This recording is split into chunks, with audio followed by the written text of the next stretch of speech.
Sobat Belajar, semoga sehat dan tetap semangat. Kali ini kita akan belajar tentang faktor-faktor yang mempengaruhi keragaman flora dan fauna di Indonesia. Yang pertama adalah faktor iklim. Faktor iklim terbagi menjadi beberapa bagian, yaitu: yang pertama, kelembapan udara.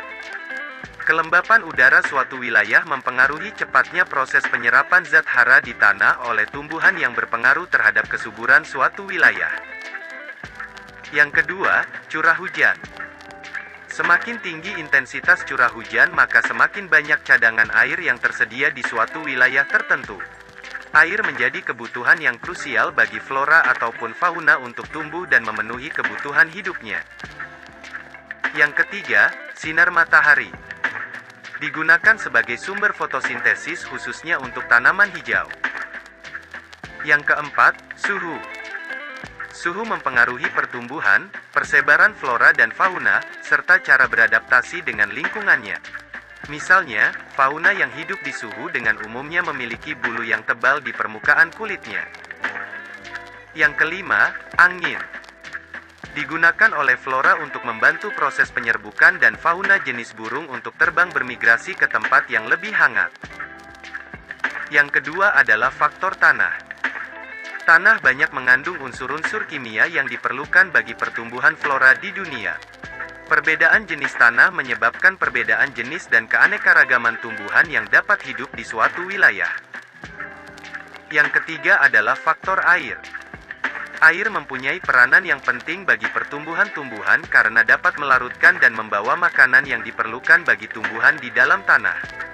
Flora atau fauna di daerah yang kurang curah hujannya, berakibat pada keanekaragaman tumbuhannya kurang dibandingkan dengan flora atau fauna di daerah yang banyak curah hujannya. Yang keempat adalah faktor topografi. Topografi merupakan tinggi rendahnya permukaan bumi yang diukur dari permukaan laut. Topografi mempengaruhi jenis flora dan fauna yang hidup di dalamnya. Semakin tinggi suatu daerah, semakin dingin suhunya dan sebaliknya. Yang kelima adalah faktor biotik. Faktor biotik terbagi menjadi beberapa bagian, yaitu: yang pertama, hewan.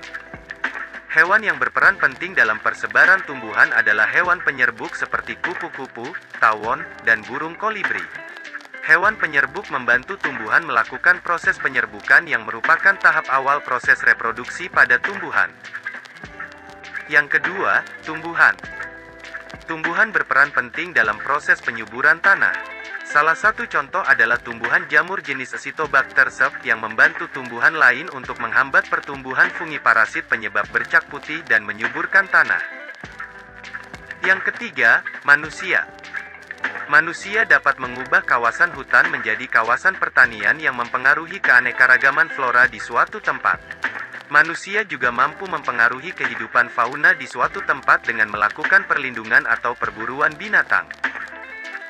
Sekian video pembelajaran hari ini, semoga bermanfaat dan terima kasih telah menyimak video pembelajaran ini. Jangan lupa like, komen, dan subscribe.